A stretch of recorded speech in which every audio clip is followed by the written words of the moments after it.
Hey everybody, it's Jason from the Texas Gun Vault 2, and we're back out here in the hot garage. You might hear the fan, which is on the floor, blowing air on me because I have to stay cool. It is almost midnight, and I literally just rolled in from the range, and I wanted to make a Texas Gun Vault 2 video on my first impressions with a couple things I took to the range today because it was a great range trip.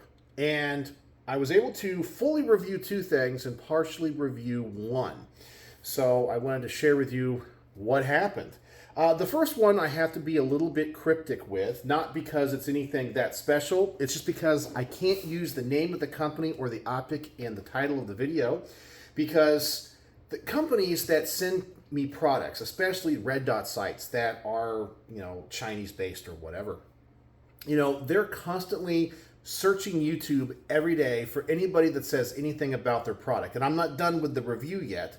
And if I say the name or put it in the title, they'll find the video and be like, that's not the review that we want. Why are you doing that? Because it should be like a full review. It's like, no, okay, because they don't understand what this channel is. So I will show you the box of what it is. And you guys can see, there it is. And you can see the name. And the name of the optic is this guy. Whoop, no, sorry. That guy right there. That's what I reviewed tonight. Put on my Walther PDP. And this is a really cool red dot. And I'm a little bit frustrated with this company right now. Not because their product was bad. Because actually the product was really good. It's because I don't think these companies understand that when they send you something, especially someone like myself, it's a small channel, I don't do this for a living. And so they'll send it to me, and they're like, how long will it take to make a review? And I go, my promise is, give me 3 weeks on a red dot. Because I don't do this for a living. Like, literally, I have a day job that takes 9 hours a day to do. Like, literally, I was working like 9 hours today. And then, of course, I got family, and I need time off, right? So I'm like, listen, I'll get to it when I get to it. You didn't supply ammunition, so I have to pay for that. And I have to provide it. I have to provide my time. I have to do the video. Great. You sent me a $100 red dot. Whoop-de-doo, right? So I'll get to it when I get to it. I promise within a couple weeks, 3 weeks or so. And man, they email, what's the update? How's it going? When are you going to release the video? Make sure to put this in the ad. What's going on? It's like, chill. Just chill. I'll get to it, okay?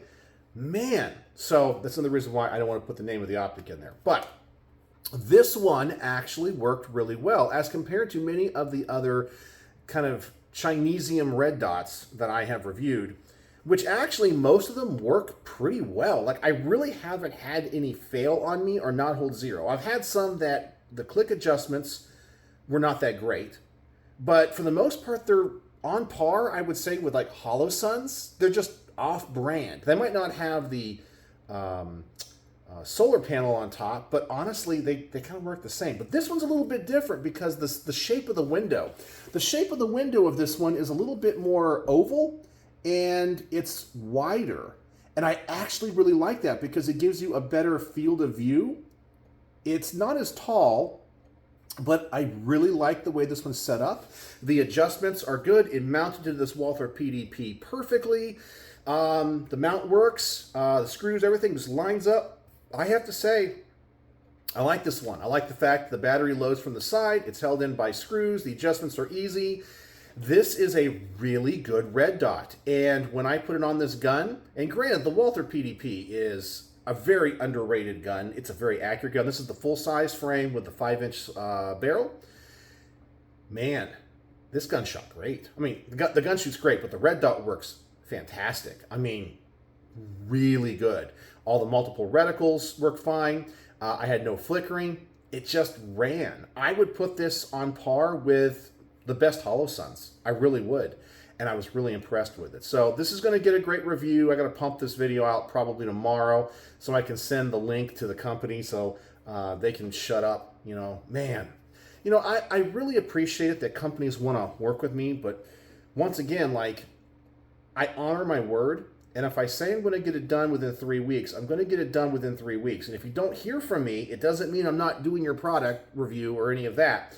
Just, you don't have to email me every freaking day asking me what's up. Like, literally, like, I have a job, you know. They're not giving me anything except for the red dot, okay? And half the time when I get done with them, I just put them back in the box and put them up over on the shelf over there. So, yeah. But this was actually really nice, as I said. I just don't want to have to deal with them. And I don't know if they offer another site to do. I'll work with them because they just don't shut up. I know. They don't understand because the people you deal with, although they have American names, you can totally tell they're based in China. Okay? They have American distributors. So like when this was shipped to me, it came from a warehouse here in the United States. But you can definitely tell that the people that are doing all the media, the social media stuff and the media outreach are not American. You can tell that. They're nice.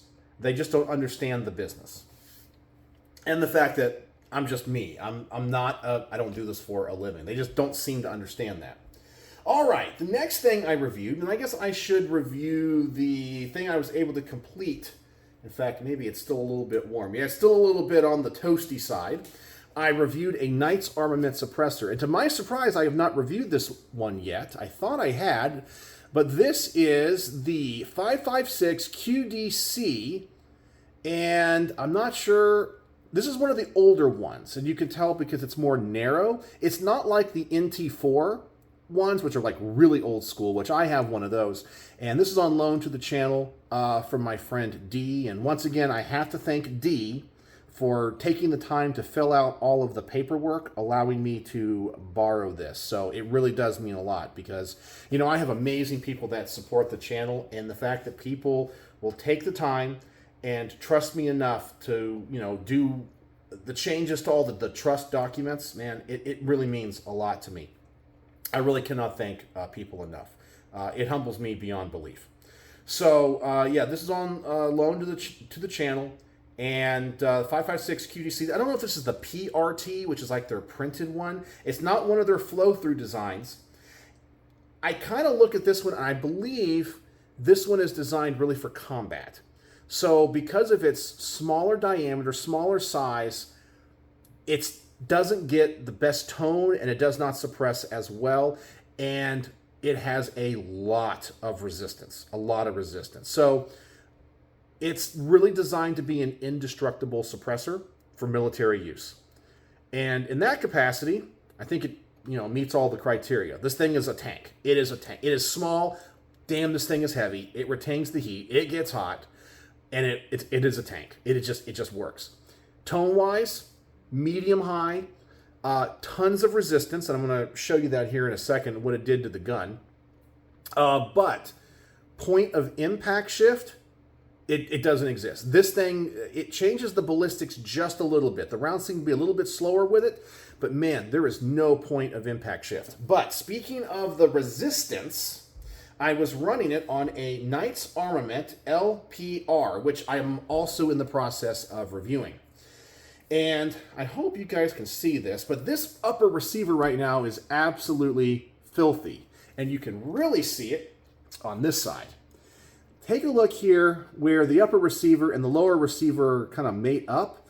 And you can see where, as I was shooting this, oops, I had tons of gas coming back into the action and just blowing all the carbon, all the soot, and all the oil all out of this thing. In fact, it got in my eyes. In fact, my eyes are still a little bit irritated. Yes, I was wearing eye protection. But this thing has so much resistance when you're running the can, and you feel it.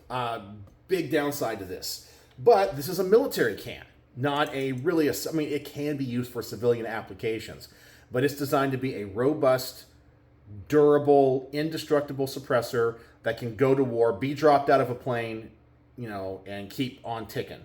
And as I said, it does that, but it has all the downsides that come with that. Heavy, retains heat, tons of resistance, and the pitch is a little bit higher. It doesn't suppress as well because it's smaller, which is the whole point of it. But as a combat suppressor, it works. So I'm not really sure what rating I'm going to give it, but it does exactly what I expected it would do. And that could be a pro or a con, depending on what you want to use it for and if you want to have this particular model. Yeah, my eyes are still like watery because of it. Oh man, I'm telling you, the mag dump test on this thing was brutal. Okay, so now let's talk about the LPR. And this bad boy is a Knight's Armament, as you know, and it's really designed to be a longer distance. I want to say, I don't know, LPR. I gotta double check this. It's LPR Mod 2. It could be like long range precision rifle, I think. And it doesn't really look like it. I think the barrel is 18 inches. And before you get on my case and say, you should know all about all the guns before you... I do all my research before I do the main review. Which, by the way, I have to give the caveat. Sorry, Richard, I know you hate when I do this.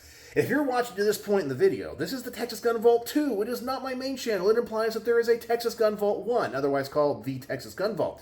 And if you're here thinking this is a review, it is not. It's just my first impressions where I talk with my biggest fans just using my cell phone instead of using my nice recording equipment. And if you want to go check out my main channel where I do all these reviews with nicer stuff and everything's edited and kind of with a script, there's a link in the description below. Go check it out there. Don't tell me this is a terrible review because it's not a review. All right. Caveat out of the way. It doesn't really look like a long-distance precision rifle, but that's really what I think it's designed to be. So I decided to review this in two stages. I decided to review this as a defensive carbine first, even though it's not its intended purpose. Because, as I always say, as an average gun guy, there are people out there that just have a lot of money, okay? And by the way, this gun is also on loan to the channel from my friend D. And he bought this because I think he just wanted an all-around awesome rifle. Of course, I mean, he has so many amazing rifles. But I thought, you know, as an average gun guy, you might be like, that's the rifle for me. You might want to use it for home defense. So I wanted to see if I ran this gun as a home defense rifle, defensive carbine, would it work?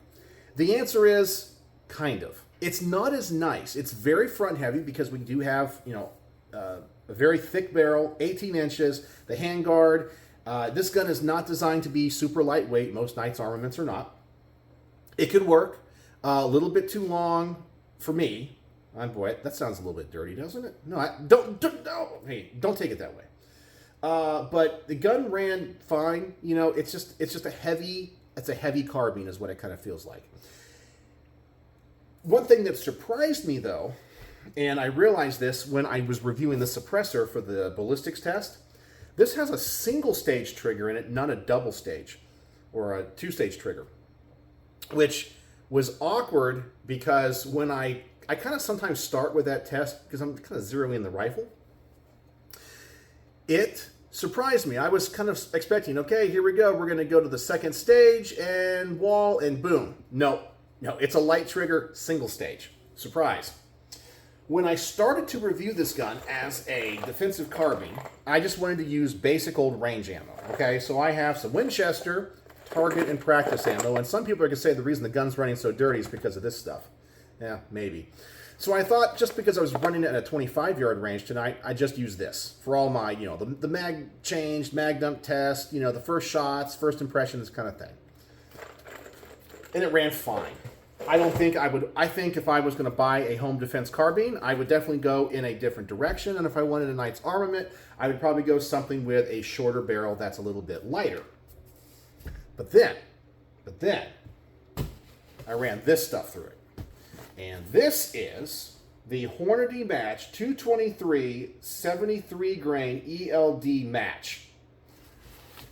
When I put this in this gun, it's completely different. It is a night and day different gun. So it's fine accuracy-wise with, you know, the Winchester stuff.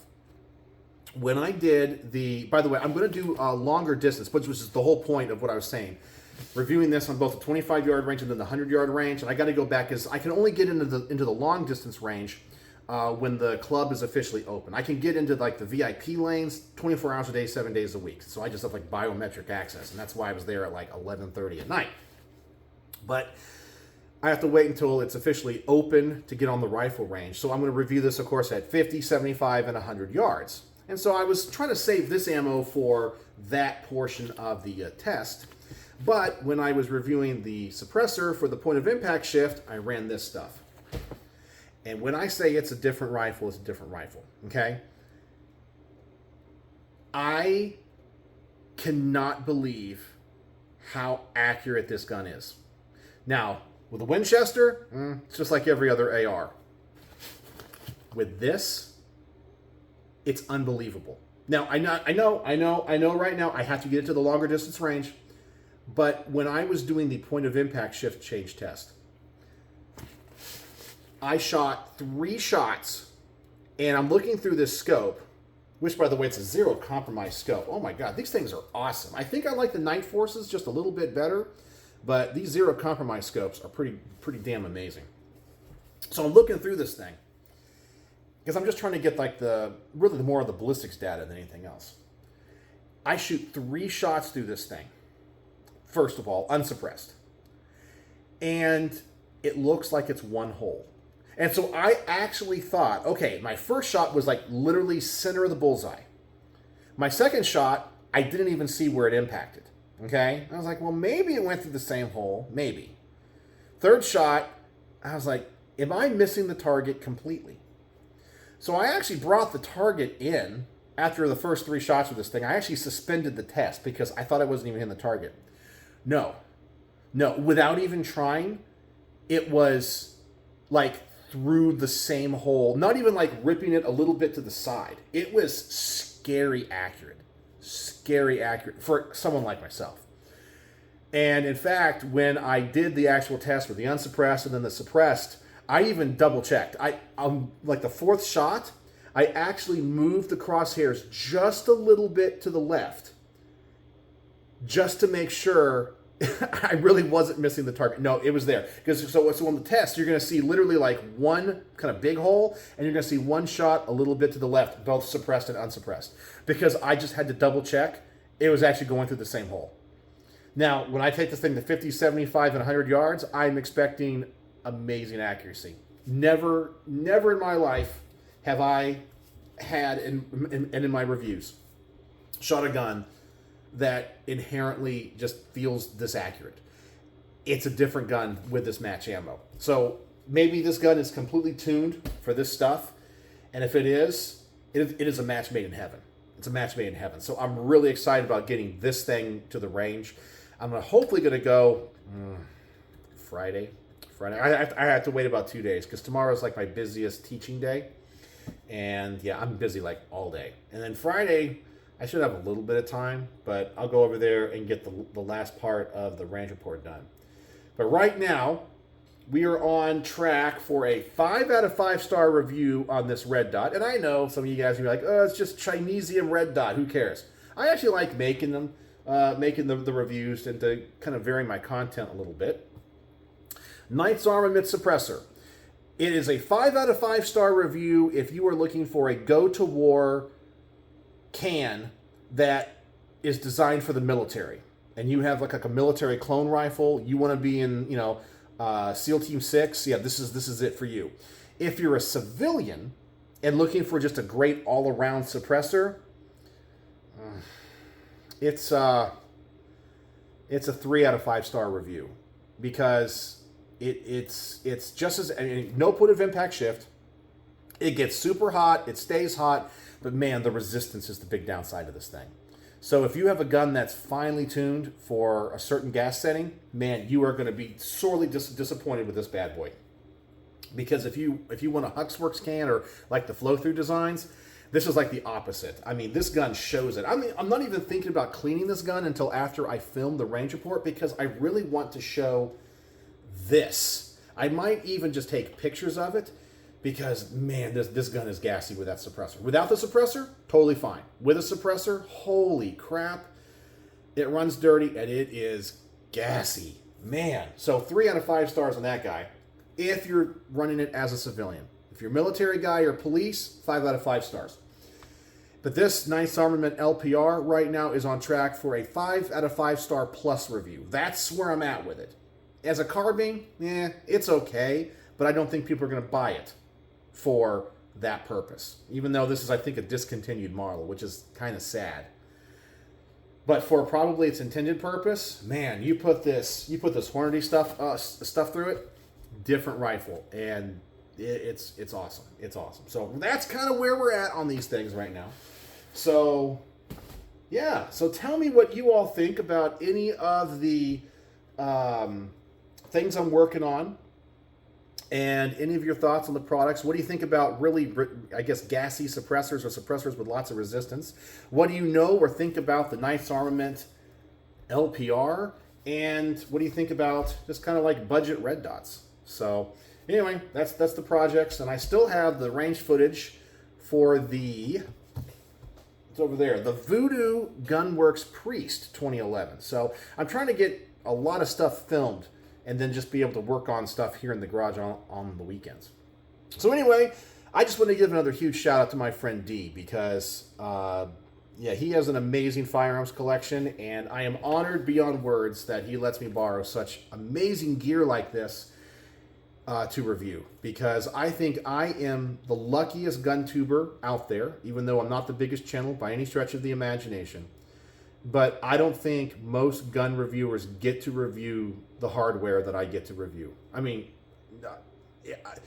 no, they don't. They don't. I'm so blessed. And I just want to thank everybody that lends guns to the channel. And I think I even have some resources beyond. I mean, I kind of wonder if like one day I'm going to run out of firearms of D's collection to review. Maybe one day. I don't know. I know he still has more. He's like, I got more pistols for you. I'm like, wow. But I know I have some other friends that have said, hey, when this stack gets low, I got some stuff for you too. I'm like, okay. So we'll just have to see. We'll have to see. And of course, as I said, thank you, D, for everything when it comes to like the NFA stuff, because yeah, filling out the paperwork and adding me to the trust is pretty darn awesome. So it allows me to create the content, and so I'm just humbled beyond words. But I'm hoping, as you guys probably are as well, that if this big, beautiful bill passes as is, we won't have to deal with all those trusts anymore and all the NFA paperwork. We can just have SBRs and suppressors, and it's not going to be a big deal. So without having to go through all the rigmarole. So anyway, that's all I got for you guys tonight, a big first impressions video. So if you made it to the end of this video, and by the way, my hands are filthy, man, because as I said, the gun was so dirty when I was running it. I think I kind of wiped most of it off, but yeah, my fingers are just filthy. The word of the day. Word of the day is dirty. Dirty is the word of the day, because the Stoner rifle, the SR-15, the LPR Mod 2 ran dirty because of the suppressor, and my fingers are dirty, and I said a couple of double entendres today, which I guess is also dirty. So there you go. I know you're a true vault dweller, and thanks for joining me here late night in the garage. So I guess this is a Texas Gun Vault 2 After Dark. So as always, thanks for joining me here, and thanks for watching.